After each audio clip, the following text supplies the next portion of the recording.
ওটা বাংলাদেশে অভিযোগ। আমার পেজের প্রায় মেসেজ এইটা যে হুজুর নামাজে বাজে বাজে চিন্তা আসে, নামাজে যখন দাঁড়াই দুনিয়ার সব চিন্তা আমাকে গ্রাস করে ফেলে, বাড়ির চিন্তা, টাকার চিন্তা, আর বিশেষ করে যুবকদের গার্লফ্রেন্ডের চিন্তা। কথা বলেন ঠিক কিনা? নামাজে দাঁড়াইলে সব হিসাব ওর মাথায় চলে আসে। আবার অনেক যুবক দেখা যায়, অনেক লোক দেখা যায় যে বাজারে সে বিজনেস করে, একজন বিজনেস ম্যাগনেট, সে দোকানে হিসাব করে না, সব দোকানের হিসাব নামাজের ভেতরে করে। এরকম লোক আছে না নাই? আছে। এখন আপনি কি করতে পারেন? What you can do to overcome the bad thinking from সালাহ। এক নম্বর যে আমলটি আপনি করবেন সেটি হচ্ছে রাসূল করিম সাল্লাল্লাহু আলাইহি ওয়াসাল্লাম, সকলেই পড়েন সাল্লাল্লাহু আলাইহি ওয়াসাল্লাম। ওমর ইবনুল আস রাদিয়াল্লাহু তাআলা আনহু একবার রাসূল করিম সাল্লাল্লাহু আলাইহি ওয়াসাল্লামের দরবারে আসলেন, এসে বললেন, ইয়া রাসূলুল্লাহ, ইয়া হাবিবাল্লাহ, নামাজ যখন আমি দাঁড়াই শয়তান আমাকে কুমন্ত্রণা দেয়, নামাজের ভিতরে বাজে বাজে চিন্তা দেয়, আমি কি করতে পারি ইয়া রাসূলুল্লাহ? রাসূল বললেন, চিন্তিত হওয়ার কোনো কারণ নাই। যখন তোমার নামাজে বাজে চিন্তা আসবে তখন তুমি একটা কাজ করবা। জোরে বলেন, কয়টা? একটা। তখন তুমি পাঠ করবে আমার সঙ্গে, সকলেই পড়েন, আউযু বিল্লাহি মিনাশ শাইতানির রাজীম। এটা পড়বে এবং পড়ে একদম সামান্য একটা সুয়ের আগায় যতটুকু থাকে এই সামান্য পরিমাণ থুতু তুমি তোমার বাম দিকে, এটা আমার বাম দিক, এটা আপনাদের ডান দিক, আপনাদের যদি এখানে দাঁড়ান তাহলে বাম দিক কোনটা হবে? এটা, ঠিক আছে। তো বাম দিকে হালকা করে থুতু দেবেন, তবে থুতু দেওয়ার সময় খেয়াল রাখবেন এই থুতু যেন আপনার মুসল্লির গায়ে না পড়ে। মুসল্লির গায়ে পড়লে কিন্তু মায়ের একটা মাটিতে পড়বে না, এজন্য থুতু দিবেন একদম কিঞ্চিত পরিমাণ, হালকা, যেন এটা হালকা এখানে এসে পড়ে। এবং নামাজের পরে এটা চাইলে আপনি মুছে ফেলতে পারেন। তাহলে বোঝা গেল আমরা একটা আমল শিখলাম শুরুতেই।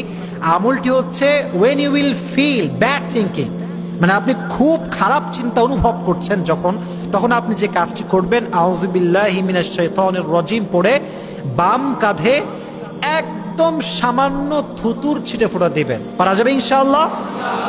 সাহাবী পরবর্তী সময় বর্ণনা করেছেন যে আমি যখন থেকে আমলটা করা শুরু করেছি শয়তান আমার থেকে 14 হাত দূরে থেকেছে। সুবহানাল্লাহ পড়েন। শয়তানের আশেপাশে আসার সাহস পায় না। এক নম্বর আমল।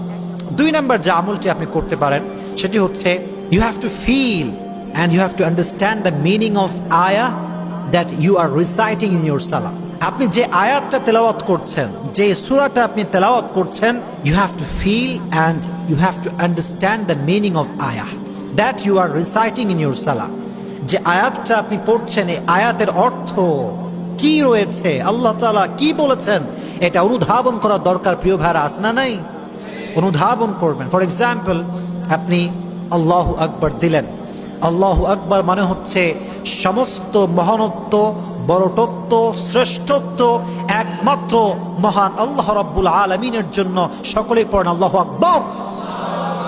এটা আপনাকে ফিল করতে হবে। আবার আপনি দাঁড়ালেন, আলহামদুলিল্লাহি রাব্বিল আলামিন। এর অর্থ কি?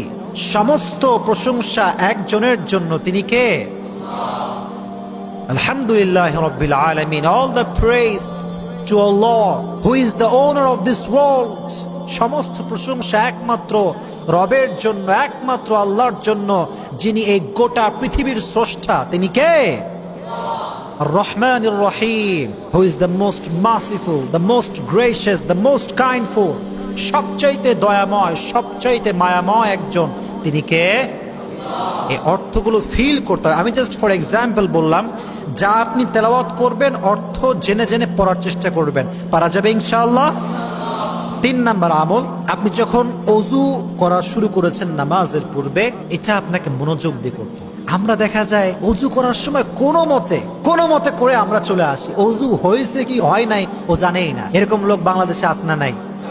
আরে ভাই, যদি আপনার অজু নাই হয়ে থাকে, নামাজের মনোযোগ তো ये तो बहुत दूर की बात है। নামাজ হোগা কি नहीं होगा यही तो बात है। নামাজই তো হবে না সেখানে মনোযোগ তো बहुत दूर की बात। কথা বলেন ঠিক কিনা? নামাজের পূর্বে যখন অজু করছেন এটা আপনাকে কনসেন্ট্রেশন দিয়ে করতে হবে এবং প্রত্যেকটা বিধান যতটুকু আছে ততটুকু পারফর্ম করার দরকার, আছে না নাই? মনোযোগ দিয়ে করবেন। নামাজের পূর্বে অজু যে ব্যক্তি মনোযোগ দিয়ে করবে তার নামাজে মনোযোগ দিয়ে দিবে একজন। জবান খুলে বলেন, তিনি কে? এজন্য অজু যখন করবেন মনোযোগ দিয়ে করবেন, প্রত্যেকটা অঙ্গ প্রত্যঙ্গ ভালো করে ধুবেন। যখন আপনি পরিপূর্ণ অজু করবেন তখন মনের ভিতরে প্রশান্তি দিবে একজন, তিনি কে? তিন নাম্বার আমল, 4 নাম্বার, এটা হচ্ছে লাস্ট, সেটি হচ্ছে নামাজ যখন আপনি দাঁড়িয়ে গিয়েছেন, মানে আপনি now you will start the সালাহ, একদম নামাজের পূর্ব মুহূর্তে সকলেই এক্সট্রা ভাবে পড়বেন আউযু বিল্লাহি মিনাশ শাইতানির রাজিম বিসমিল্লাহির রহমানির রহিম, এই এতটুকু পড়ে নামাজ শুরু করবেন। পারা যাবে ইনশাআল্লাহ? কে কে এই আমলগুলো করবেন দুটো হাত তুলে বলেন ইনশাআল্লাহ। তুমি আমলগুলো করার তৌফিক দিও, পড়না আমিন।